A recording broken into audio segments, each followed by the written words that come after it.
Hello fans, collectors, investors, welcome back to Iconic Baseball. I'm Iconic Al, and we are jumping back into the countdown today at number 14.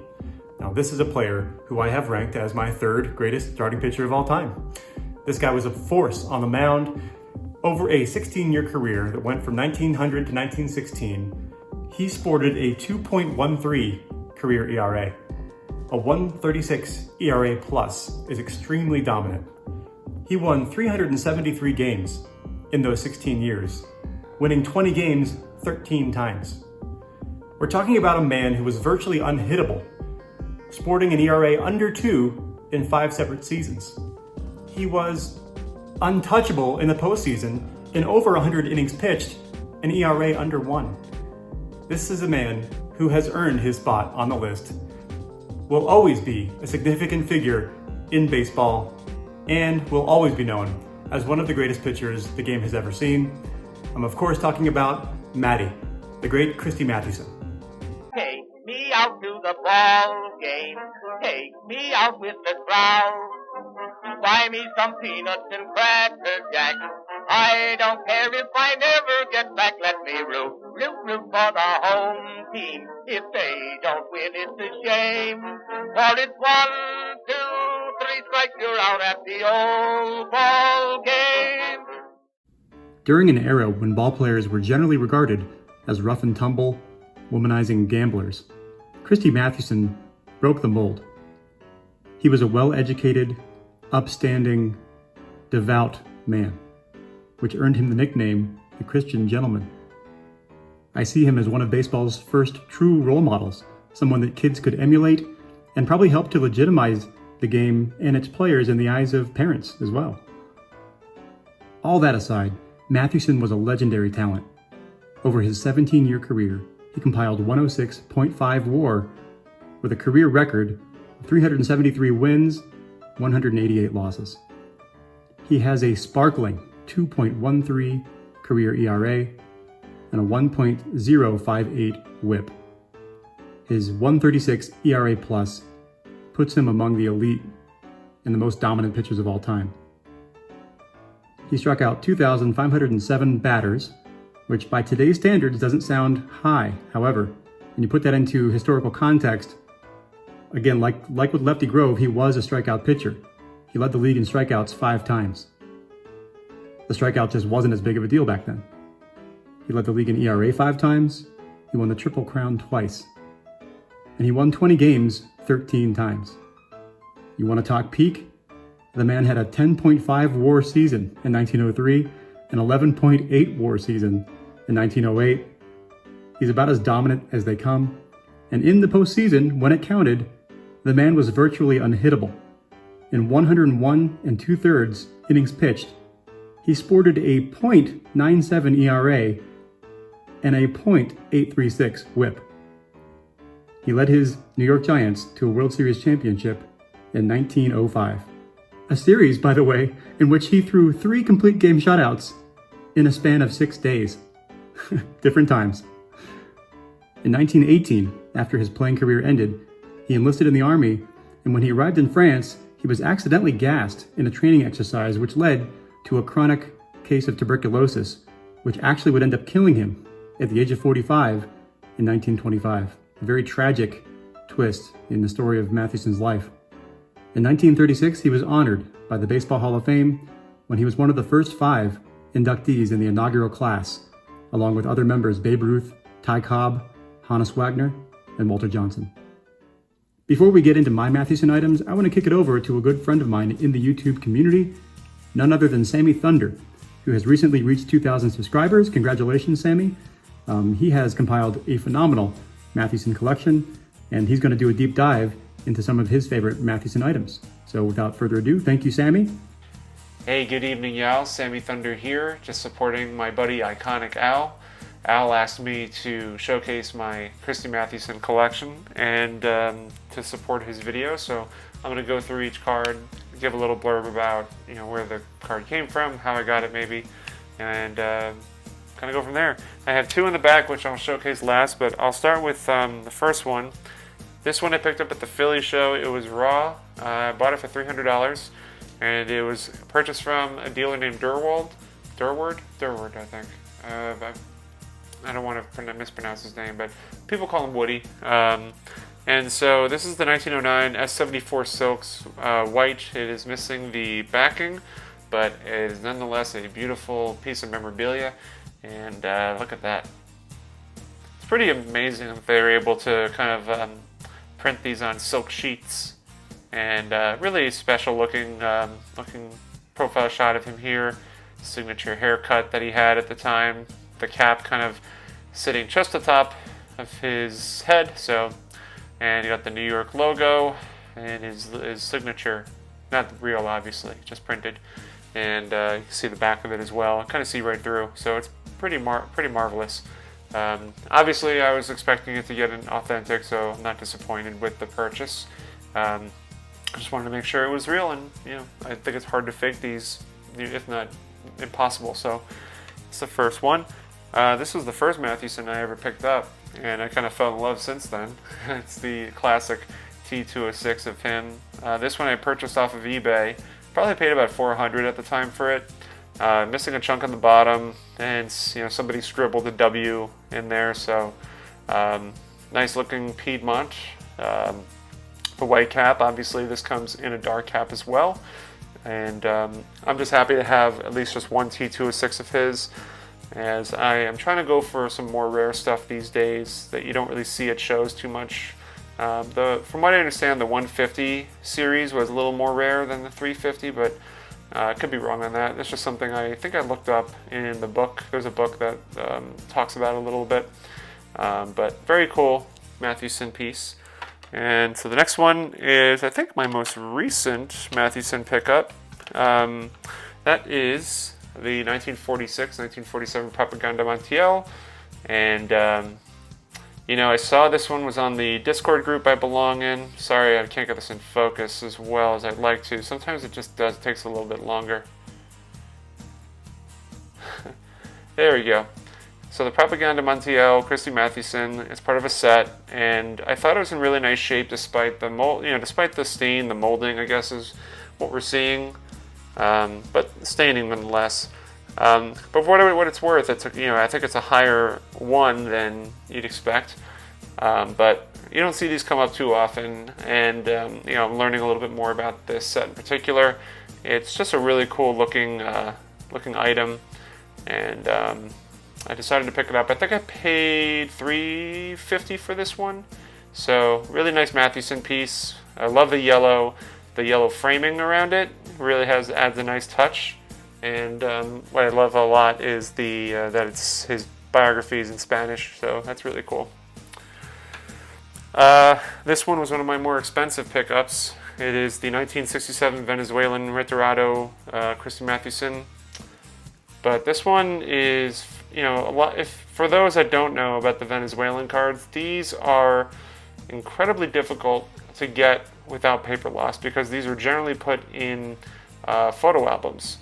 And so this one came as a 2. Really nice centering. I mean, the card has rounded corners, but look at the back. The back is what makes this really stand out because very little paper loss, if not any. And like I said, these were generally glued on the back of these special photo albums that you could put them in. So to find this one, I paid $1,000 for this one. It's quite a big purchase, but I knew I'd been wanting one for a while, and so this is a really, really cool addition in my mind. So I'm really pleased to add this to my collection. This one was kind of a surprising purchase. It was really I was at the Philly show, and I love vibrant colors in cards. Like the Retirado is that really sharp looking blue, and the Propaganda Montiel with that nice yellow border, the frame. And so I never really been a stamp collector, but I saw this available at this guy's table who had really mostly pre-war stuff. And so I decided to make a purchase for this piece, and it's the 1939 Centennial stamps. It comes in with a set of a variety of big stars and Hall of Famers, and I bought this in a PSA slab and I crossed it over, and it's in really, really nice shape. I think I paid probably about $400 or $425 for this piece. dealer had it at 500 and he brought it down for me, so that was really cool. And so I picked this one up as well. I thought it was a nice little addition. The back is kind of, again, just, if I can get it back in foot, there we go. Just an ordinary looking stamp. And the last piece before I get to these two, the 1921 W516-2-1, the strip cards. This one is a beautiful representation of a hand cut, and it's just a great looking shot of him, the Christy Mathewson, that really strong red background. There we go. And I love the blue-gray tones here. It's a really nice looking color choice. The only thing that I don't really like, and this is 1921, so I can't be too mad. It's this ex-Giant pitcher, legendary Giant pitcher, former Giant pitcher. I don't know, maybe they just didn't see players as legendary back then, even though Christy Mathewson was is among now the greatest of all time. It just would have been nice to kind of have something a little bit better than ex-Giant, but nevertheless, if we just look at the photo, the print job, and just the nice choices of the strip cards, it's just really, they're works of art in my opinion. And again, Mathewson looks great here, graded a 6. This one, I'm trying to remember how much I paid. It was somewhere in this, I don't know. I don't want to be wrong here, but I want to say it was probably in like the $600 range, maybe somewhere along those lines. I could be wrong, could be a lot higher, and I just can't remember. So forgive me on that one. Last two pieces. This one also from the Philly show. You don't see these too often. Generally, they're popped out of the perforation, so you really don't get a good-looking one these days. And I really wanted one that graded, but I'm happy that that graded like a numeric grade. But I'm happy this one did what it did. So that's the Mathewson, the Connie Mack All-Star. And the perforation is still very strong here. It got considered authentic because it was altered because of the fact there was tapes. This was definitely taped onto somebody's wall or something like that, or a photo album. And this is the back. The back looks really nice. So this is also part of a big set. There's some really big names in there. Babe Ruth, I think Derrick is in there, and some a lot of big names. Ty Cobb, I think too. But really, I just wanted the Mathewson. And my most expensive piece in my Mathewson collection is none other than the 1912 S81 Silks. This one I needed to get the help of some big-time collectors, some experienced collectors, Orlando primarily, who I asked him personally, or asked him through text when I was at the show in Garfield. I said, the dealer wants, I think he wanted like $1,800 or $1,900 for this, and so I was like, how much should I offer him? And Orlando gave me a value, and so I offered that to him, and the dealer came back with like $50 more, and I just went ahead and I did it. I think I got this for $1,650 or something, $17 maybe, I can't remember, something along those lines. But again, I mentioned this about the silks earlier, with the first one that I showed you, and it's incredible. And this one's in color too, so it's just a phenomenal display of artistry here. And again, really valuable piece. You don't see these too often come up, so really pleased to find this. So Al, I'm sorry if I went way over the time allotted. I'm at like 9 minutes, so I'm sorry if your video is gonna be super long. You're more than willing to cut this up and frame it any way you want. But thanks so much for letting me join your video for the Showcase the Mathewson collection. And Christy Mathewson, everybody, watch him, check him out, learn as much as you can about him. He is a phenomenal, one of the greatest pitchers of all time. Thank you. Thanks so much, Sammy, for walking us through your Mathewson collection. All amazing items, but that 1912 S81 Silk is just phenomenal. That was the first one I've really gotten to see up close and personal, so thank you. Along those same lines, another YouTuber that probably has the greatest Mathewson collection on YouTube, I highly recommend you check out his channel, go back into the archive, and look at some of those amazing pre-war candy issues. Blue Jacket 66, Mathewson collector extraordinaire. So go and check out his channel for a very advanced and comprehensive Mathewson collection.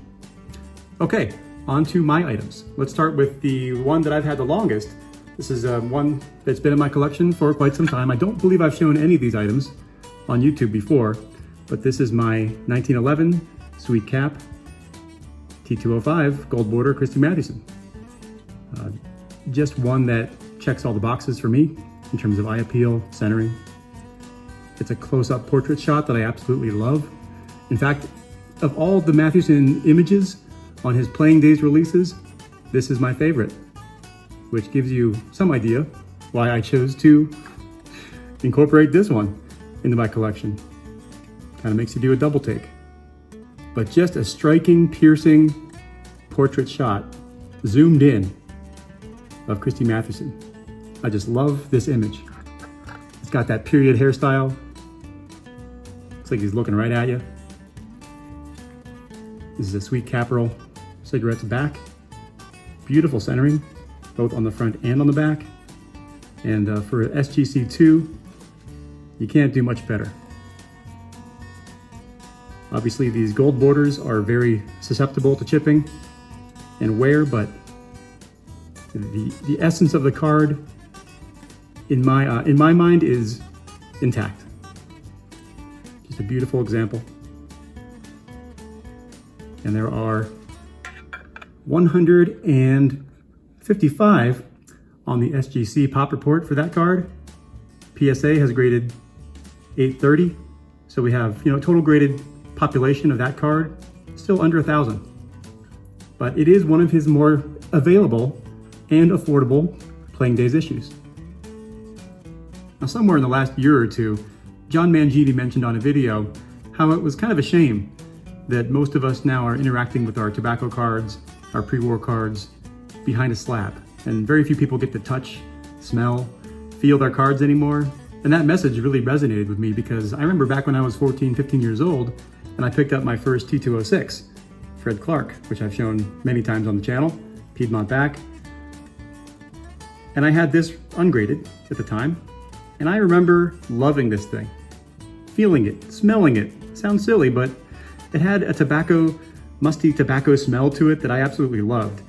And I loved this idea that at one time this came out of a cigarette pack, a tobacco pack, and that you could still sense some of that musk on the card. And so that sort of inspired me to go hunting for some of these old tobacco packs. And I was able to recently track down a period Sweet Caporal cigarette box, which I think is immensely cool. And it gives you an idea of how these cards were distributed, how they were released to the public. Now, this box actually predates the T205 and T206 sets. This was manufactured and produced in 1898, but the general size, look, and feel of the box is identical to the ones that would have held a card like this gold border. So I think it's a cool way to sort of touch, feel, and interact with specific way that these cards are released. Let me just show you real quick. This would have had a wax paper covering on it, and this style of cigarette box was referred to as slide and shell cigarette boxes. They were 10 count cigarettes boxes, so there would be 10 cigarettes in here, and there would be another box that slid in there, and it would contain a foil wrapping that would contain your cigarettes. And so you would slide out the box, and then lo and behold, there might be a little bonus in there, like a tobacco card. In this case, here's a T205 common, a guy named John Hummel. He was a kind of a league average guy, but really cool to be able to feel, touch, and interact with a card in something resembling its original packaging. So you can see how you'd have some cigarettes in an internal box structure that would slide into a package and be sold that way. And these cards would be kind of a promotional item that would help to sell cigarettes back in the day. But just a really cool piece of history. This came from a New York factory, number 30, which about 10 years later would produce and distribute T205 and T206 cards. So that's pretty interesting. And then last but not least, this is a 1909, what I believe is a 1909 S74 silk. of Mathewson. Just an amazing release. When you think that this was produced and released over 110 years ago, and that they had the technology to print on silk like this, with this quality, and somehow it survived, as fragile and delicate as this is, for 110 years, in such good shape. Now this has, many different versions. There were old mill version, a turkey red, cigarette version, and then versions that were missing the backing. This happens to be one that's missing the backing. So I may end up getting this reslabbed with SGC just because GAI, at one point GAI was the only grading company, I believe, that was grading these. And now SGC grades them. They graded them for a while, then they didn't, and now they are again. So I may end up getting this reslabbed by SGC just because I don't like how this was sort of framed in this GAI holder. I have no doubt in my mind that it's authentic. GAI graded it a 3. My feeling is SGC might just deem it authentic, which would be fine. I don't really even know how you grade a silk. I'm not really concerned with the grade. I just think it's an amazing release, and the eye appeal, the centering, the impact of the piece. And like I said, it's my favorite Mathewson image. So that's the big reason that I wanted to add one more item with this image. I think it's a really cool combo for a Playing Days Mathewson. All right. Well, thank you so much. One last shout out to Scott, Reindeer Studios. This is a card he gave me. I believe it was the Atlantic City National. Just an amazing art card of Matty with the black cap. All right. Thank you so much for joining me. This has been an amazing journey. Already looking forward to next week, where I will present number 13 on the countdown. Until then, keep collecting and stay iconic.